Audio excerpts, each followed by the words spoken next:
Before we get started, click the link in the description below to see what helped me manifest lots of money in life.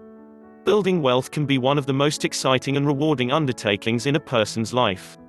Aside from providing a more comfortable day-to-day experience, substantial net worth can reduce stress and anxiety by freeing you from worry about putting food on the table or being able to pay your bills. For some, that alone is enough motivation to start the financial journey. For others, it's more like a game, and their passion for wealth building begins with the first dividend check from a stock they own, interest deposit from a bond they acquired, or rent check from a tenant living in their property. While there are countless pieces dedicated to individual techniques and strategies for building wealth and becoming rich, the advice here focuses more broadly on the philosophy behind how to become wealthy. Considering these points can help you better understand the nature of the challenge you face as you set to the task of accumulating surplus capital. Change the way you think about money. The general population has a love-hate relationship with wealth. Some resent those who have money while simultaneously hoping for it themselves. There are exceptions, but the reason a vast majority of people never accumulate a substantial nest egg in a prosperous and free society is that they don't understand the nature of money or how it works. This is, in part, one of the reasons that the children and grandchildren of the wealthy have a so-called glass floor beneath them. Just by way of which family they're born into, they receive knowledge and networks that allow them to make better long-term decisions, often without fully realizing how they're benefiting.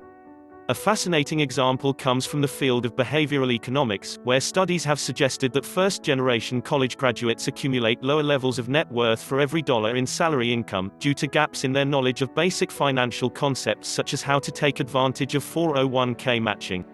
Sponsored by H&R Block 3 Myths about filing taxes with a professional. Make your tax filing decision easier by dispelling some of the myths and misconceptions that surround hiring a tax pro versus a DIY tax filing. Read more. The bigger principle here is that capital, like a person, can earn income. When you wake up in the morning and go to work, you are selling a product, yourself, or more specifically, your labor. Your assets, too, have the potential to work and earn income, and realizing this fact unlocks a powerful financial key in your life. Each dollar you save is like an employee. The goal is to make your employees work hard, and, eventually, they will start making their own money. When you have become truly successful, you no longer have to sell your labor, and you can live off of the labor of your assets. Make it a goal to create or acquire cash-generating assets that will produce more and more funds every day, which you can then redeploy into other investments.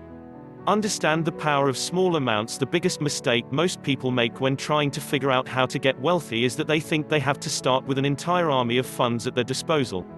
They suffer from the "not enough" mentality. They believe, if they aren't making $1,000 or $5,000 investments at a time, they will never become rich. What these people don't realize is that armies are built one soldier at a time, so too is their financial arsenal. You don't necessarily need to become frugal, but small funds can eventually become millions of dollars, as long as you see the potential and start saving. With each dollar you save, you are buying yourself freedom. When you put it in these terms, you see how spending $20 here and $40 there can make a huge difference in the long run. Money can work for you, and the more of it you employ, the faster and larger it can grow. Along with more money comes more freedom, the freedom to stay home with your kids, the freedom to retire and travel around the world, or the freedom to quit your job. If you have any source of income, you can start building wealth today. It may only be $5 or $10 at a time, but each of those investments is a stone in the foundation of your financial freedom. You are responsible for where you are in your life. Investing takes time, and some people are reluctant to get involved because they don't want to wait 10 years to be rich. They would rather enjoy their money now. The folly with this type of thinking is that the odds are, you are going to be alive in 10 years. The question is whether or not you will be better off when you arrive there. Where you are right now is the sum total of the decisions you have made in the past. Why not apply that mindset to decisions you can take now to yourself up for success in the future? Your life reflects how you spend your time and money. Those two inputs are your destiny. Consider becoming an owner. One of the big intellectual and emotional hang-ups people seem to have when they aren't exposed to wealth is making the connection between productive assets and their everyday life. An investor understands, on a visceral level, that if they own shares of a company such as Diageo, and someone around them takes a sip of Johnny Walker or Guinness, a portion of the money they paid for the drink will make its way back to them in the form of a dividend. With just a single share in Disney, an investor can watch guests stream into Disneyland, knowing that they enjoy their share of any profits generated from the theme park. Rich people use a disproportionate percentage of their income to acquire productive assets that cause their friends, family members, colleagues, and fellow citizens to constantly shovel money into their pockets. They make money, albeit indirectly, every time you take a bite out of a Reese's peanut butter cup, drink a Coca-Cola, or order a Big Mac. If you've ever taken out a student loan or borrowed money to buy a house from a bank like Wells Fargo, you've sent Wells Fargo investors real cash. If you've ever ordered a cup of coffee at Starbucks, bought a tube of Colgate toothpaste, swiped a Visa card, the list goes on. If you don't know where to start with investing, make it a financial priority to acquire ownership of productive assets early in life. Make a conscious, informed decision about how to put every dollar to work, and the miracle of compounding will do the heavy lifting. Study success and those who have achieved it in societies such as the United States, where for centuries, fewer and fewer millionaires and billionaires are first-generation or self-made. Building wealth is often the byproduct of behavioral patterns that are conducive to building wealth. It's basic mathematics.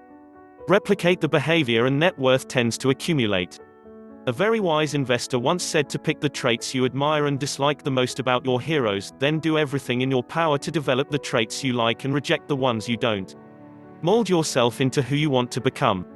You'll find that by investing in yourself first, the money will begin to flow into your life. Success and wealth beget success and wealth. You have to purchase your way into that cycle, and you do so by building your financial army one soldier at a time and putting each dollar to work for you. Realize that more money isn't the answer. More money is not going to solve all your problems. Money is a magnifying glass. It will accelerate and bring to light your true spending habits. If you are not capable of properly budgeting a $25,000 salary, bumping your pay up to six figures won't solve the problem. You may be surprised to learn that many people earning $100,000 a year live from paycheck to paycheck, and they don't understand why it is happening. The problem isn't the size of their checks, it is the spending habits they have built up over the years. Unless your parents were wealthy, don't do what they did. The definition of insanity is doing the same thing over and over again and expecting a different result. If your parents were not living the life you want to live, then don't do what they did. You must break away from the mentality of past generations if you want to have a different lifestyle than they had. Do these two things to get rich. To achieve financial freedom and success, which your family may or may not have had, you have to do two things. First, make a firm commitment to pay off any debt you have. Identify which debts should be paid off before you invest and tackle those debts first. Second, make saving and investing the highest financial priority in your life. One technique is to pay yourself first. Purchasing equity is vital to your financial success as an individual, whether you need cash income or desire long-term appreciation in stock value. Nowhere else can your money do as much for you as it can when invested in a business that has wonderful long-term prospects. Properly invested, these funds can generate passive income, which is a key component of how to get rich. Don't worry, the miracle of life is that it doesn't matter so much where you are, it matters where you are going. Once you have chosen to take control back of your life by building up your net worth, don't give a second thought to the what-ifs. Every moment that goes by, you are growing closer and closer to your ultimate goal, control and freedom. Every dollar that passes through your hands is a seed planted for your financial future. Rest assured, if you are diligent and responsible, financial prosperity is an inevitability. The day will come when you make your last payment on your car, your house, or whatever else it is you owe. Until then, enjoy the process. If you found this video helpful, please subscribe to help support this channel.